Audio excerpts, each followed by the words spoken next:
From the people who help you know your competition, InteliChek presents the Multi-Point Inspection Podcast. The Multi-Point Inspection Podcast brings you news and stories from the automotive world told in an informative and entertaining way.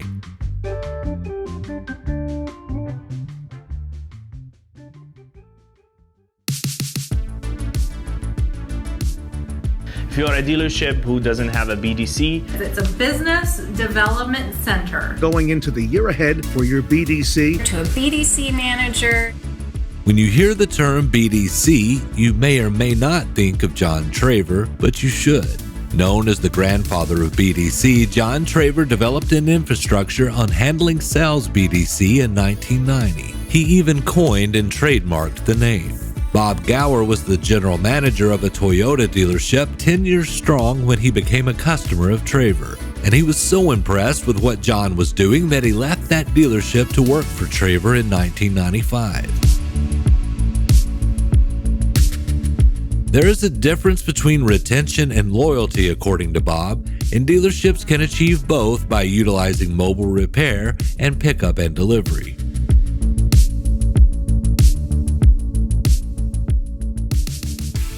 Hey, I'm Bob Gower.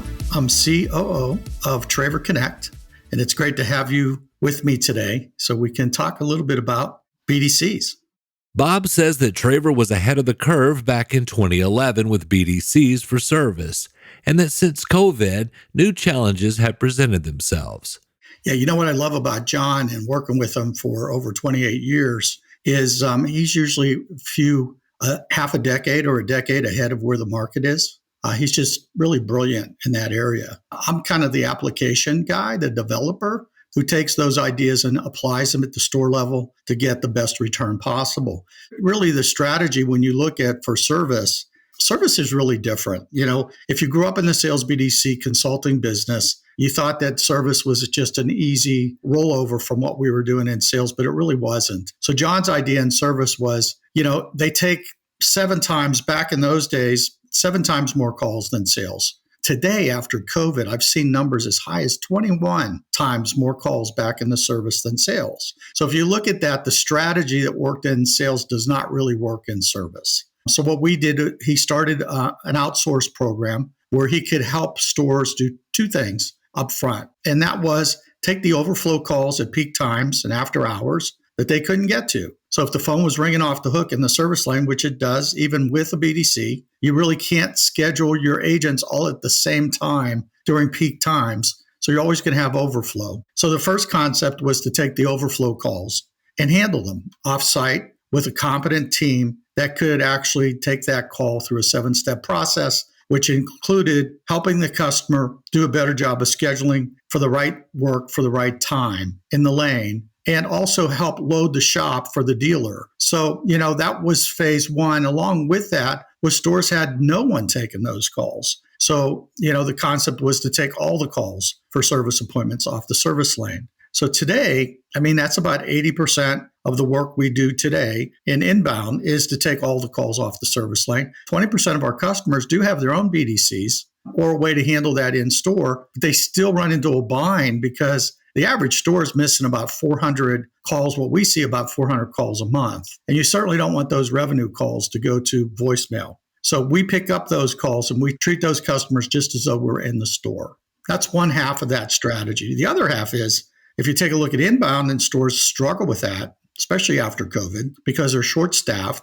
The cars are about 12 years old today. That's the average age of the unit in operation. We get much more calls than we ever did before in the service. And it's really difficult to handle that flow. So if you're so busy, you can't do that portion. And you take a look at outbound, which is really what drives retention. In most cases, stores really seldom get to do outbound calls because they're barely handling their inbound flow. And then you add one more complexity to that, which is mobile service and pickup and delivery. And that's a whole logistic problem in itself. So if you're struggling with the first 2 areas, the third area, I can just tell you, we're not going to maximize that area either. So I think that's literally, what's happened pre-COVID, post-COVID. Pre-COVID, we watched our calls drop. 3/4 of the calls we were taking just fell off. Then after COVID, those calls not only came back, but they came back stronger than ever before. So I think that's a part of the solution, is to understand what's happening in the marketplace. According to Bob, many dealerships dipped their toes into pickup and delivery during COVID, only to revert to the standard ways of doing business after things opened back up. We have thousands of stores. So, when we talked about post-COVID, pickup and delivery really was something that stores were doing. Some of the best stores in the country were already tackling that 4 or 5 years before COVID. So it wasn't brand new, but it was brand new to the general population of dealerships. So, we had lots of stores that said they would never do pickup and delivery before COVID. Then about 3 or 4 weeks into COVID, I was getting calls from dealers that use us and ask, what are your other stores doing that are doing pickup and delivery? So these are the same stores that said they would never do it. We're now looking for a solution. And we know why, because customers couldn't come to the showroom. We had to come up with a better alternative. Now, what's interesting is what most people may not know is after COVID, we've seen those stores drop off doing pickup and delivery. Even though the OEMs are pushing really hard, some of them are pushing harder than others to continue to use pickup and delivery and mobile service. And the dealers are working, I would say, diligently at it in some cases, but in most cases, when I go into a store that writes a couple thousand ROs a month, and I watch them use pickup and delivery, they're doing 3 to 5 pickups a week. And if you take a look at 2,000 ROs a month, you can do the math. That's in the single-digit percentile. So are they really in the pickup and delivery business, or do they offer it more or less as they need to? Not because it's an offer that they do every day. They're not Amazon, where they're delivering packages to my house 3 or 4 times a week. So if you look at that solution today, why is that true? Well, I think it's for a lot of reasons. Number one, this industry has been resistant to change ever since I've been in it. I mean, the real innovators in this industry are in the top 2%. Everybody else this is a generational business.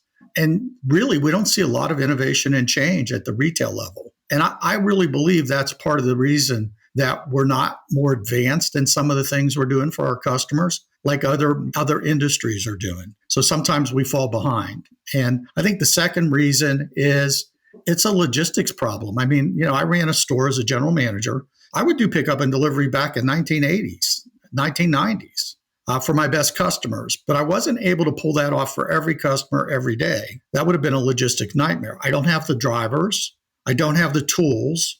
I mean, this would be a real mess. And then sending mobile service out in other industries a norm. In the construction industry, if you're John Deere or you're Komatsu or you're Caterpillar, that's the only way they do service. They do remote service. They do PMAs. They go out and repair machines. They don't bring them in. So they've been doing this a long time, but it's a coordinated effort because you have to have the right parts on the right truck for the right job. And that's what you're doing all day long. So, if I take a look at where we're at in auto, I'd say we're still way behind in pickup and delivery. Now, there are some great success stories out there, as we all know, but it's a few. It's not the majority.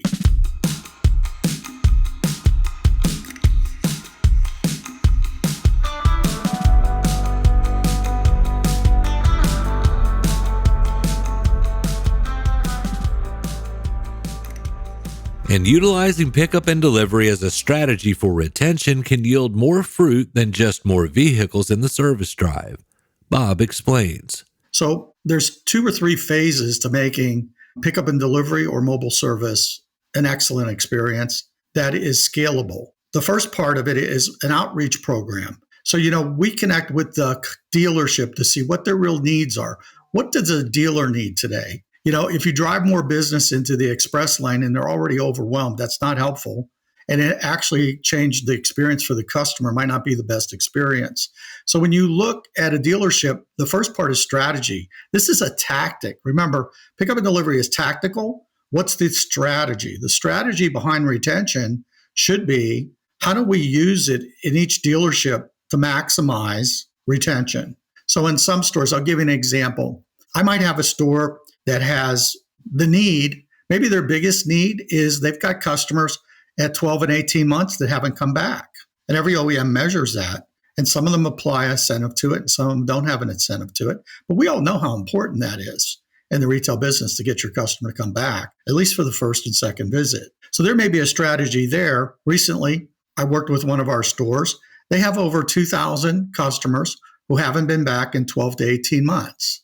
So that's the first part of the problem. The second part of the problem is today, a lot of these franchise, some of them have a lot of cars, some of them don't have enough. But the number one area in business, I think, this year is pre-owned vehicles. They don't have enough of them. They can't buy them at the right price. They're hard to find. You're competing with everybody in the marketplace. So if you start to look at these and start to add them together and get 1 + 1 = 5 or 6, how do you do that?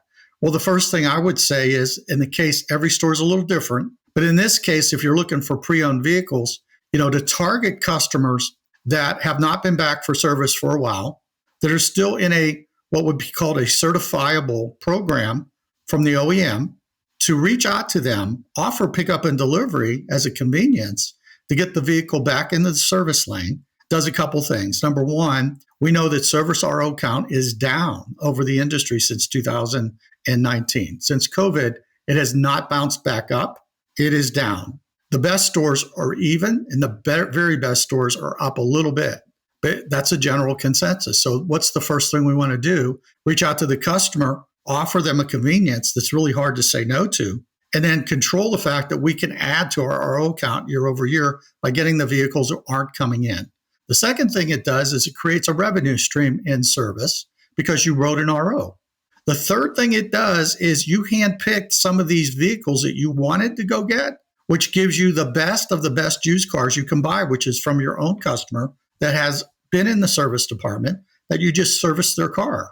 So you can reach out and make that an opportunity. So when you start to add that up, and the third thing is, when we deliver that car back to the customer, our first question is, how did you like the service? And would you like a subscription to do that the next time? And that's where you now have loyalty linked into retention.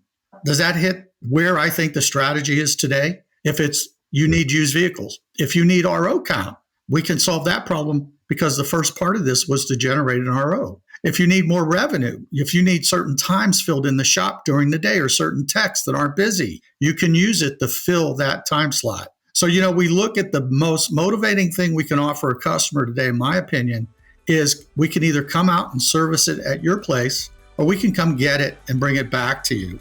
Those certainly are exponentially more attractive to customers today than a free oil change, a $50 gift certificate. Bob says dealerships lacking the proper infrastructure that want to scale their pickup and delivery operations must find a good partner in order to make this an achievable goal. The very first piece that you have to connect to that is to be able to have a communication platform, to be able to have a outreach to the customers that you feel like need to have that service to bring them back to your business. It needs to be multi-channel in its approach. So it needs to have the things that include texting and email and live phone calls, direct mail, all the things that you need to be able to get your messaging out. It needs to be personalized. It needs to be strategically timed. You need to have a pickup and service delivery that is scalable. If I have 3 people or 5 people in my dealership that could go do pickup and delivery, and I have 10 people that need it, it's not scalable. So you got to partner with, I believe, a partner who has the scalability to move 10 or 15 or 20 cars today, if that's what it takes. And I think that's what stops a lot of stores right there, is they don't have the resources to do that. Certainly, the other part of it is integration with the sales department. So if I drive all these customers into the lane that are our customers, but we don't even see if they're in a position to want to trade or buy their vehicle today, we leave a really important component of retention out of this. So, you might have retention, but no loyalty. I might have retention to service, but those folks are not coming back to buy another car from me. So I think all that tied with, you need some type of performance tracking and reporting. Those are all the components that you need. So in the stores today that we go into that already have pickup and delivery, what we're saying is, let's maximize it. So let's have a strategy. It needs to be an outreach program first. The second one is, we're going to actually do the pickup and delivery. We actually offer that service. We're very unique. We're the only BDC company that offers really pickup and delivery. There are drivers that are going to pick up those cars. We offer a concierge level service above that, where the concierge monitors that move from us so that we don't have to rely on the dealership having any issues there, keeping track of what's going on during the day and where the cars are at. And then we get that car back to the customer. Then we follow up with a survey, and then we go ahead and get them subscribed to a subscription of pickup and delivery. So, there's a lot of moving pieces there. So there is one of those pieces alone doesn't solve the problem. So you need a combination of those pieces to make that work. If you want to be scalable, if you want to do this every day, and you want to maximize your market area, because the competition, they have to do the same thing to keep up with you. That's always been what's really interesting to me, that technology, I can go buy the same technology you have. I can buy the same marketing you have. What I can't buy is the same process and daily execution that you have. I have to work really hard at that. And I think that's what separates dealerships in a market. You can copy everything that the dealer's doing next to you, except how well their processes are in place, how their communication skills are with the customer, and how well they execute daily to pull this off. And I got to tell you, they're tenacious about doing that, the leaders in the markets. That's why they're so hard to catch. I mean, I can name two of them. Paragon Honda, Manhattan, has done this way before COVID. They own that market strategically in New York. Bozarth Ford, down in St. Augustine, Florida, population 10,000, they're probably servicing 30,000 people in that marketplace because of pickup and delivery and mobile service. But they do it so well, it's part of their culture, and they execute extremely well. And those are the ones that make a difference. It's hard to catch them in the marketplace because not only do they have the lead, because both of them did this before COVID, you can always catch up. They're really good at what they do. That's the hard part. How do you get as good as they are without spending 5, 6, 7 years doing it like they have? So you got to be able to find resources to be able to do that quickly. We'll get to the down and dirty of how Traver Connect helps dealerships with pickup and delivery, the difference between retention and loyalty, and more, after a word from our sponsor. Perception is not always reality. And, there's this perception that the dealerships are more expensive for everything. And InteliChek kind of confirms that that's not the case. InteliChek helps dealerships become aware of where their prices stand in regard to their competitors. And InteliChek does a good job of giving us that pricing data to confirm that we're in the market. And this allows dealerships to make their customers aware of their competitive pricing. I placed 2 placards in the business center so they could see that while they're over there working on computers. I also placed it in our coffee area. We have a glass wall there, so when they walk in, as they're putting their creamer and sugar in their coffee, they're going to look up and see the pricing for our pricing as well as our competitors. Introducing InteliShare. InteliShare contains all of InteliChek's promotional tools that you can use to promote your favorable prices, including InteliAds, the printable flyers that you can show off in easel displays, InteliMedia for your digital media boards, and InteliWidgets, so you can show off price comparisons on your website and even let your customers schedule from the widget. Just having access to that data that they're able to provide gives us a good plan of how we're going to proceed. Call 877-827-7273 or go to InteliChek.com to find out more about how the InteliShare Series can help you grow your business.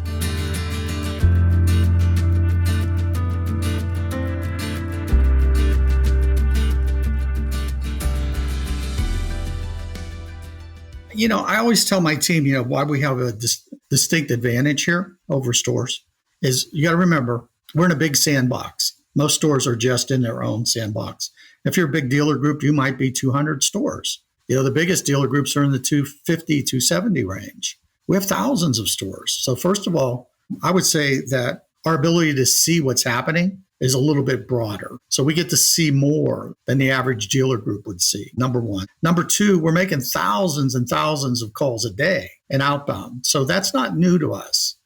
We have the team in place. We have productivity measures that are in place. We're not making 80 calls by every agent a day like maybe you would in an internal BDC in a store. We're making 280 calls a day per agent. So it becomes financially feasible to do it. That would be the outreach type program, first of all, right? So we have the right tools to be able to do it. That's really important. They're not CRM tools. They're telephony tools. So there's a big difference between a telephony tool and a CRM tool. So we use telephony tools with our own proprietary software to capture all this data from the calls. That's the first piece. The second piece is we're scheduling in the dealer's schedulers. So, my team has to know 17 schedulers today that are out there because we don't want to just set an appointment and have the dealer do all the work. We want to be able to have this integrated. We want to see that you have 5 spots open tomorrow. Can we fill those? That's our job, right? And then the type of work, because we can see by op code what it's going to take to fill the shop today and target the type of work. Let's call that just the outreach side, right? Without getting too far in the weeds. Then you have the move itself. So once we set up a move by Brandon, we can pick up your car next week to get that service done. And you say, okay for that. Then we're like, okay, so let's do this. We're going to assign a concierge to you. And that concierge is going to reach out and say, Brandon, I'm your concierge for your move today. So you're going to get an app. The app's going to show you where your driver is. We're going to pick the car up. We're going to get it to the dealership and we're going to get it back. And I'm going to be over that move today myself. So it gives the customer that added trust that they have a relationship with somebody that's moving the car, not just a link to an app that says the driver's showing up in 10 minutes, right? So that's what I'm talking about, the experience, changing the experience. Technology doesn't change the experience. It enables you to have an experience, but it doesn't drive an experience. It might make it easier, so the experience is easier, but it does not do anything in the interaction area yet. We're hoping that AI might get us there, but we haven't seen it yet. We haven't seen it sophisticated enough. So then you look at the next part, which is now we're responsible for that move all day. And I know what happens when it gets to the service lane. I've run a store for 16 years. It's chaos, but it's organized chaos in all fairness. But you still got to make sure that that car, somebody's paying attention to it because it's not one car. It could be 10 cars that are in today with mobile pickup and service or pickup and delivery. So you really got to know how you get that car through the system so you can get that car back out of the system, back to the customer in time. Because you got some huge markets, like just take the Houston market we talked about a little earlier that we originally had our store in. Today, we're in Dallas. But either one of those two markets at 4 o'clock in the afternoon is a gridlock, not like you have in Tennessee or I have where I live in San Antonio. I mean, it's a mess. So you really got to have somebody on top of the logistics of this move because you still want to get that car back when promised. And then the dealership has to have the right tools. So we look for stores that aren't struggling with status updates. I picked your car up this morning at 9:30. I'm going to get it back to you by 5, let's say. You say, okay, it's 3 o'clock in the afternoon. The store has never reached out to you yet. I mean, we see that 40% of the time in our stores, we take 40% of the calls that come to us. Out of 1,000 calls, 400 are, where's my car at? And that just tells me those stores do not have a really good program in place for status update to keep in touch with that customer during the day. So, the stores that we look at doing this with, we want to see what technology they have. There's technology today that lets you text back and forth, keeps the conversation alive all day long, sends you back that you need brakes today. Here's some pictures. Here's the tech. Would you like to have those done? Okay, just sign the form. We'll get that approved. Let's get you mobile paid before we send the car back to you. So we streamline that whole process. So those are the things we look at. Now, when the car comes in the lane, before it even gets there, we took 12 photographs of it and sent it to the used car manager or the new car sales director to say, listen, Brandon was one of the cars you targeted because you needed to buy that car. Here's what that car looks like. It'll be in your lane at 9:30 this morning. And then following up with you to see, did you get to take a look at that car? Because we know how those processes might fall apart because the dealership gets busy.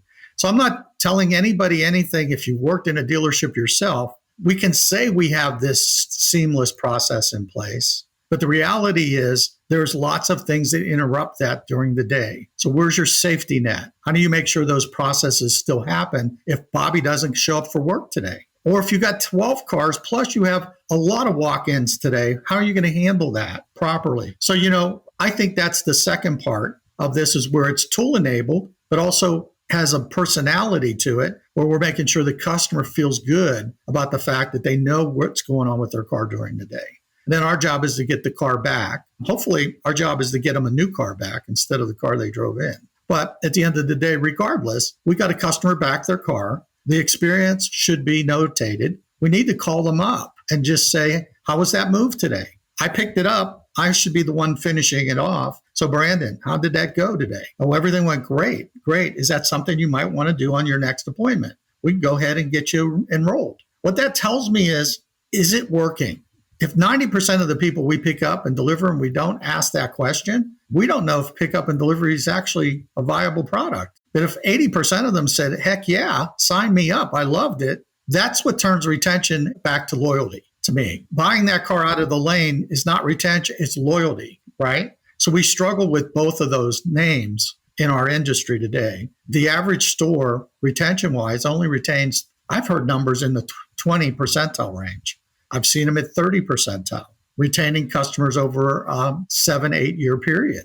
Remember, the average car is 12 years old out there today.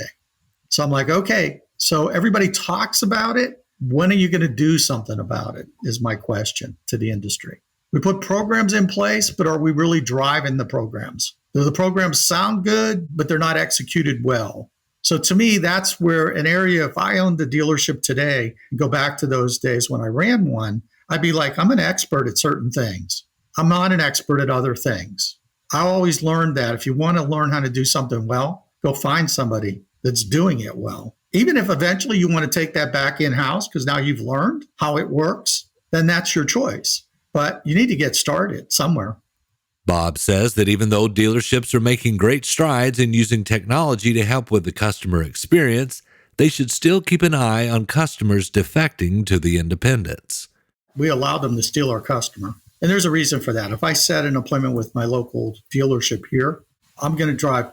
Paragon Honda is a great example. If you listen to his video that he has out, that he has published all over the web, the reason he did this wasn't the 5 or 6 competing Honda stores in his market. 1,700, I believe, maybe I'm misquoting this. I'm pretty close though. 1,700 independents in his market. So he didn't do this because he didn't want to lose his Honda business to another Honda store. He didn't want to lose it to the independents. So if you think about it, the independents have the reverse problem, probably because they keep getting more and more of this business. They probably don't have to do a lot to go get it. It's coming into their doors. Now, one of the reasons why is telematics today. Let's say my car tells me even that it's time for an oil change. I got to go roughly 10 miles to my nearest dealer. To get to that 10-mile mark, I probably am going to pass 25 independents. If it gets smart enough to ping me in real time, which is probably the next move, it'll come up on my dash and it'll tell me, do you want to schedule an appointment? And I think everybody's going to think, well, gee, we'll own that customer because when it pops up, it's going to give me a chance. Let's say it's a GM product. Probably give me a chance on OnStar to call and set an appointment. It probably gives me a chance just to go on and hit a link and schedule that appointment on my touchscreen. The problem really is, though, it just alerted me I have an issue. A half a mile from where I'm at is a 5-minute oil change place. What stops me from pulling in there and getting it done? So while we think we're creating solutions fast enough, I'm going to tell you that really you got to be careful, because if that came on and said, would you like for us to pick up your car? That's even more convenient to me than pulling into a 5-minute oil change, because I still got to wait 10 minutes, 15 minutes. If it said, would you like for us to pick up your car? We'll go ahead and do that. Click the button, schedule your appointment. I'm done. That's how convenient that was. To me, you've got to think through this all the ways through the process and go like, what are we really trying to do? I always go like, if I call you on the phone, Brandon, and say, hey, Brandon, you own a Honda. I'd like to buy your Honda. First of all, you're going to be surprised because it might be the first time I called you. The second reason is you weren't considering selling your Honda. So you hear that's what we're doing in the market today in most cases. And I'm like, okay, but if I picked up your car, got it back, did all the service work for it, then called you and said, hey, listen, we saw your car was in for service. You've really taken great care of it. We saw that the maintenance has been kept up. And we'd like to buy that car or trade you out of it. Would you be interested? That's reciprocal. So we got to be careful that the solutions we put in place are done for the right reasons. They're reciprocal to our customer, that there's value there for the customer to want to do something. It's great to come up with these ideas, but I'm like, how well thought out are they? Because I do know this, when I call and say, Brandon, your car's worth more today in the market than it's ever been worth before. And what I've turned you into now, potentially, is what? A shopper. Oh, I didn't realize my truck's worth that much. Well, gee, maybe I'll go look at another car. But I didn't take you out of the market. I may have created an environment to put you in a shopping mode as opposed to taking you out of the shopping mode. So I always look at what are we trying to accomplish and did it achieve our end in mind? And I think a lot of times we jump on programs that we haven't worked through the entirety of the what is predictably do we want to have happen. I don't want to create a shopper in the marketplace. I want to take you out of that marketplace where those independents don't have an opportunity. Recently, one of my best customers is a Chevrolet store, and I happened to take my Ford truck in because the air wasn't working. It's Texas here, it's hot. So, I said that, yeah, I've got a truck at home that the air's not working. They're so backed up, they can't take me for 3 weeks. And the service director said, Bob, no problem. Bring it over tomorrow. We'll look at it. And I'm like, okay. So they looked at it, and it needed a state inspection, which was, $7 here in Texas. So they did that. But while I was with the dealer having a conversation, they texted me with all the other things it needed with a video MPI. When I left, my bill was $3,200. Now, just so you know, my first question is, why did not my Ford dealer, who services my truck regularly, see some of these chronic issues, which leads me to believe they're not thorough when they're doing my oil change. They're not doing a very good multi-point inspection. So to come back to your point about virtual or video MPIs, not only did I agree to it, we texted back and forth. I had them do some price shopping for me to see if that's the best thing I could do. And then I mobile paid before I left. Now, to me, if every dealership did that, the independents would really have to stretch. If you guys called me to get my truck in before I had to think about getting it in, you guys, again, probably will beat that independent in his space. He's not calling me. I've never had a dealer call me to get service work done. Never had an independent call me. So the first one that starts to do that, I would think that be the most convenient way for me to do business.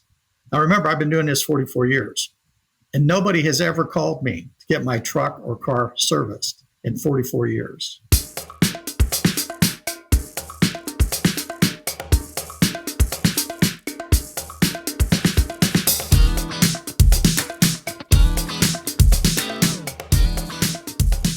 If you're a dealer today, you need to focus on giving your customers the convenience. There's a reason they're not coming back.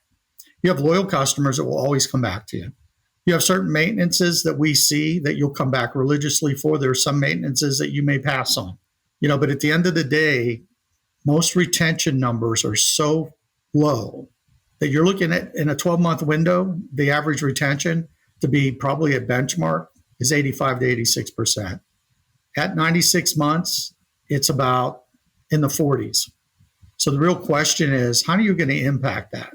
Because here's what you have today. Supply chain is causing us to have lots of problems in both sales and service, more in sales than service. For service, it's affecting part availability, right? If your retention rate is not in the 70s or 80s over a 5 to 10 year period, you have more opportunity than you could even handle. So the question is, that's the real, I think, your objective, that you should clearly in your sights for the next 5 years have that on the table as your number one, I would think, goal is how do I get these customers back in service? Why? Service is more profitable than sales or used cars or F&I. So if you take a look at it, how do I get more customers back in for their services? I know that retention breeds loyalty, hopefully. Loyalty would cause them to become a new car customer. But the reality is the service business out there today, we have to figure out if we don't have enough stalls, how do we go do it mobily? You said you talked about guys like Ed Roberts. I heard he's in, I can't even imagine, 30, 40, 50 mobile vans today. When I met him, he was at 6. There's a guy who gets it. If you can't do all the service at your facility, go find a way to get it, because that's revenue dollars that nobody else is getting. So even if you can't do that, you need to make sure your shops are full, to utilize pickup and delivery services to keep those customers coming back to you, not the independents. If you want to reach out to us at Traver, we have a full solution package around that. So it's fully managed that the dealer doesn't have to do anything but get the car serviced and back. That's it. We set up the appointment, we pick up the car, we deliver the car back, we do the survey after the delivery. The only thing they need to do is get us through the lane and do what's right with the customer, so the customer wants to continue to come back for service. But if I look today on my P&L and I was a dealer, the biggest opportunity I have is service. And, we've been saying this since COVID. Service is the new variable ops. It is. It's the biggest profit center potential in our stores. And the independents are going to be hard to keep up with that because of technology advancements. But on the flip side, as technology continues to advance like EV cars, they're not coming back for service as often. So you really got to take advantage of these customers that are in the market today that need service. They figured out a way not to use us for service. We got to give them a reason to use us for service again. If you need help, we'd be glad to help you. There are other companies out there that might be able to help you. Look for help.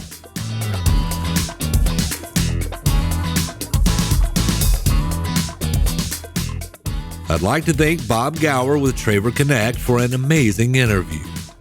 You can find the Multi-Point Inspection Podcast on Apple Podcasts, Amazon, Spotify, or wherever you listen to podcasts. And be sure to subscribe and give us a 5-star rating. It helps with the algorithm thingy. Executive producers for the Multi-Point Inspection Podcast are Melissa Marlette and Joe Gibson. It is written, produced, and narrated by me, Brandon Barnett. This episode's featured music is Talk the Walk by Reveille.